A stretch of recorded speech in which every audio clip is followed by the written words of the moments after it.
नमस्कार दोस्तों, स्वागत है आप सभी का मेरे YouTube चैनल पर। मैं हूं ओमकारनाथ, आप देख रहे हैं मेरा करंट अफेयर चैनल।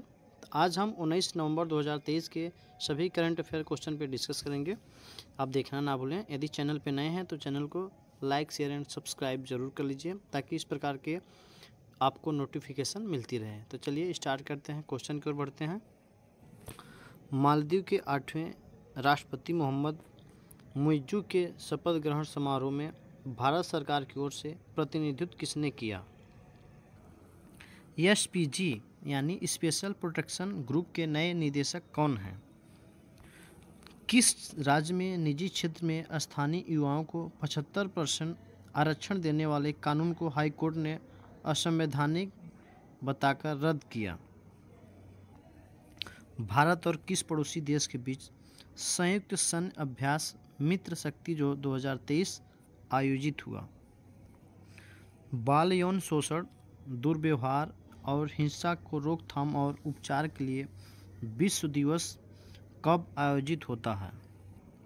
आरबीआई ने बैंकों और एनबीएफसी के लिए आरक्षित कर्ज के लिए जोखिम भार कितना बढ़ा दिया? वर्ष 2023 में विश्व एंटी माइक्रोबियल जागरूकता सप्ताह कब मनाया गया? तो इस प्रकार के तमाम क्वेश्चन होंगे इस वीडियो में, ठीक है।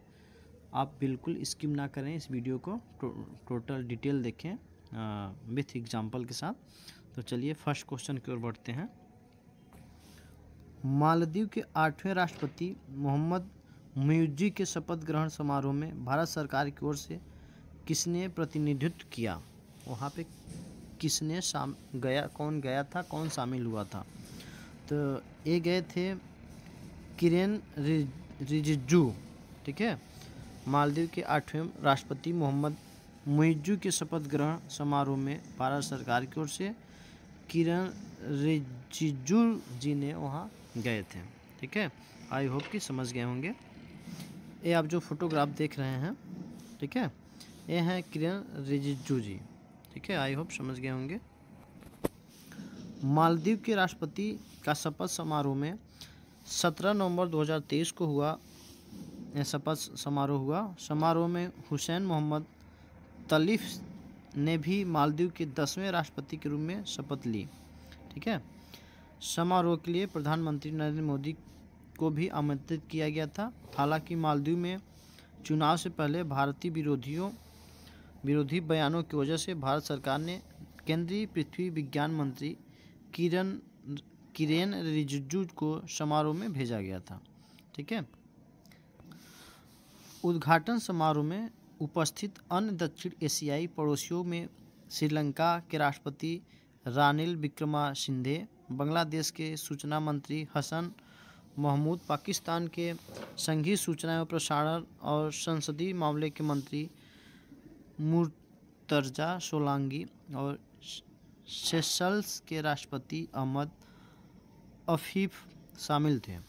चीन के राष्ट्रपति के विशेष दूत और स्टेट काउंसिल इकिन भी उपस्थित थे, ठीक है।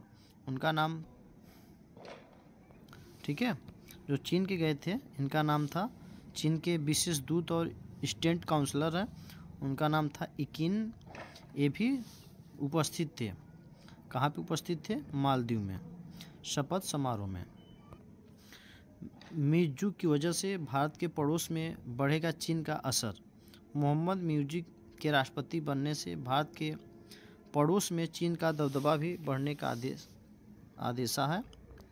दरअसल मुइज़्ज़ू की पार्टी पीपुल्स नेशनल कांग्रेस पिछले कार्यकाल में ही मालदीव चीन के belt and road initiative BRI का हिस्सा बना था।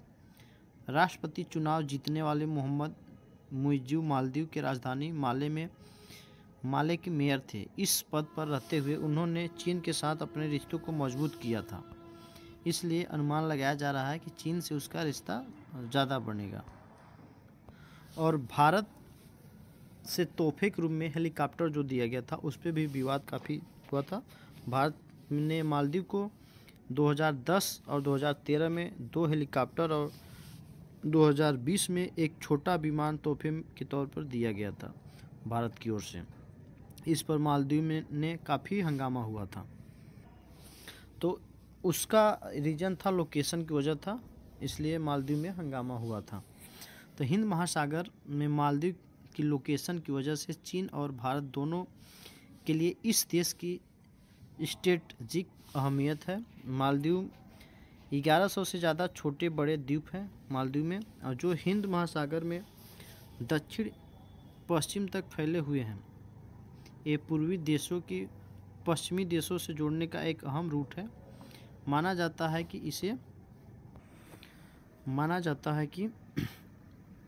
इसमें से 16 द्वीप को चीन लीज पर ले लिया है। नेक्स्ट क्वेश्चन लेते हैं। इसके साथ थोड़ा सा आपको इम्पोर्टेंट चीज़ें भी बता दें। माले की राजधानी है माले, वहाँ के राष्ट्रपति अभी बने हैं मोहम्मद मुइज़्ज़ू। मुद्रा वहाँ का मालदीवी रुपया है। ठीक है, तो इसके साथ नेक्स्ट क्वेश्चन पे चलते हैं। नेक्स्ट क्वेश्चन है एसपीजी इसका फुल फॉर्म है स्पेशल प्रोटेक्शन ग्रुप के नए निदेशक कौन बने हैं। ठीक है, एसपीजी स्पेशल प्रोटेक्शन ग्रुप के नए निदेशक कौन बने हैं। तो ये बने हैं आलोक शर्मा। ठीक है, आलोक शर्मा ने एसपीजी के नए निर्देशक बने हैं। ये हैं फोटोग्राफ आप जो देख रहे हैं, ये हैं आलोक शर्मा, इन्होंने एसपीजी के नए निर्देशक बने हैं। उत्तर प्रदेश कैडर के 1991 बैच के आईपीएस अधिकारी हैं।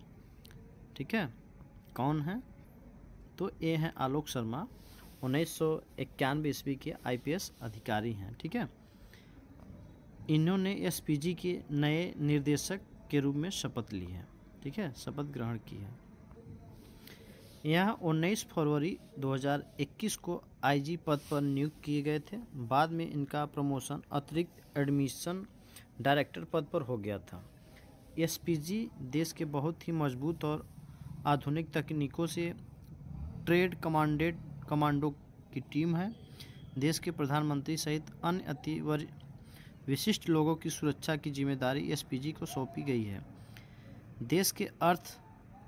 देश के अर्धसैनिक बल CRPF, SSB, ITBP, CISF, BSF इत्यादि बलों के सबसे बेहतरीन कमांडो जवानों में से एसपीजी कमांडो के जवानों को चयन किया जाता है। ठीक है, इनमें से सबसे जो बेहतरीन कमांडो होता है उसको एसपीजी के कमांडो के तौर पर चयन किया जाता है।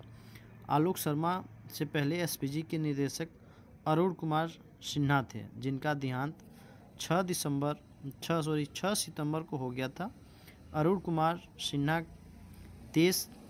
के देहांत के बाद से करीब 2 महीने से एसपीजी चीफ का पद खाली था, लेकिन एसपीजी में एक वरिष्ठ अधिकारी होने के चलते वो पूरे एसपीजी का कमांड कर रहे थे। ठीक है, नेक्स्ट क्वेश्चन लेते हैं। नेक्स्ट क्वेश्चन से पहले आपको बता दें, एसपीजी की स्थापना हुई थी 1985 में। इसका मुख्यालय नई दिल्ली है। ठीक है, इसके साथ तीसरे क्वेश्चन पर बढ़ते हैं। तो किस देश में निजी क्षेत्र में स्थानीय युवाओं को 75% आरक्षण देने वाले कानून को हाई कोर्ट ने असंवैधानिक बताकर रद्द कर दिया। तो ये राज्य है हरियाणा राज्य। ठीक है, हरियाणा राज्य में निजी क्षेत्र में स्थानीय युवाओं को 75% आरक्षण देने वाले कानून को हाई कोर्ट ने असंवैधानिक तौर पे उसको रद्द कर दिया। ठीक है, आई होप समझ गए होंगे। हाई कोर्ट ने फैसला सुनाते हुए कहा कि संविधान में स्पष्ट है कि जन्म के स्थान या अस्थायी पते के आधार पर किसी से भेदभाव नहीं किया जा सकता। स्थानीय लोगों को आरक्षण देने के लिए कानूनी निजी कंपनियों पर लागू किया गया है, जबकि राज्य सरकार के पास इनका अधिकार नहीं है। यह विशेष केंद्र की 81वीं एंट्री है और ऐसे में राज्य कानून नहीं बना सकता। इसके साथ हाई कोर्ट ने क्या कहा, तो हाई कोर्ट ने कहा कि अगर इस कानून को इस कानून को मंजूरी दी गई तो हर राज्य ऐसा ही करेगा और देश के भीतर एक कृत्रिम दीवार खड़ी हो जाएगी, जिसकी वजह से किसी भी कीमत में अनुमति नहीं दी जा सकती। हरियाणा सरकार ने नवंबर 2021 में हरियाणा राज्य स्थानीय उम्मीदवारों को रोजगार अधिनियम के तहत अधिसूचना जारी की थी, जिसमें 15 जनवरी 2022 से यह कानून पूरे राज्य में लागू किया गया था।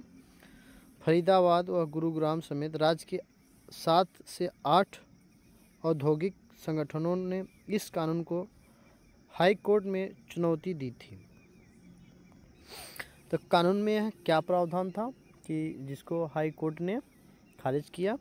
तो 2020 में पारित किए गए Haryana state employment of local candidates act के तहत कारखानों, उद्योगों या पहले से स्थापित उद्योगों संस्थानों में 75% नौकरियां हरियाणा के मूल निवासियों को दी जाएगी। ये कानून हरियाणा सरकार ने बनाई थी। मतलब वहाँ जितने भी गवर्नमेंट या प्राइवेट जो जॉब है वो कारखाने हैं, वहाँ उसमें सिर्फ 75% सिर्फ हरियाणा के लोकल लोग उसमें जॉब करेंगे। इस नियम को कोर्ट सरकार ने खारिज किया। तो इसमें आपका क्या राय है?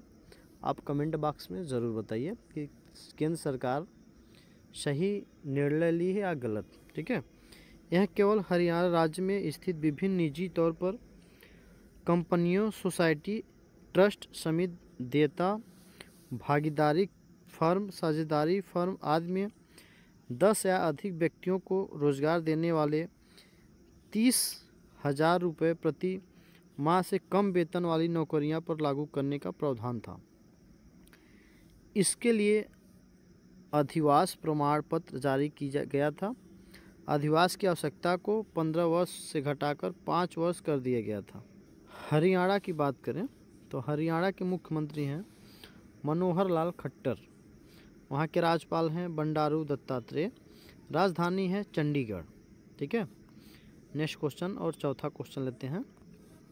भारत और किस पड़ोसी देश के बीच संयुक्त सैन्य अभ्यास मित्र शक्ति 2023 आयोजित हुआ? तो भारत और किस पड़ोसी देश के बीच संयुक्त सैन्य शक्ति मित्र आयोजित हुआ? तो ये श्रीलंका और भारत के बीच संयुक्त सैन्य अभ्यास मित्र शक्ति का आयोजन हुआ, भारत और श्रीलंका के बीच। सैन्य अभ्यास मित्र शक्ति का यह 9वां संस्करण है। यह 16 से 29 नवंबर 2023 तक पुणे में अवध में आयोजित हुआ है। इसमें सैनिक कई तरह के खतरनाक मिशन का अभ्यास कर रहे हैं। मित्र शक्ति का 8वां संस्करण अक्टूबर 2021 में श्रीलंका के कॉम्बैट ट्रेनिंग स्कूल अम्पारा में आयोजित किया गया था। नेक्स्ट क्वेश्चन लेते हैं। बाल यौन शोषण, दुर्व्यवहार और हिंसा की रोकथाम और उपचार के लिए विश्व दिवस कब आयोजित होगा? मतलब बाल यौन शोषण, दुर्व्यवहार और हिंसा की रोकथाम और उपचार के लिए विश्व दिवस कब आयोजित होगा? तो 18 नवंबर को विश्व दिवस आयोजित होता है। आई होप समझ गए होंगे।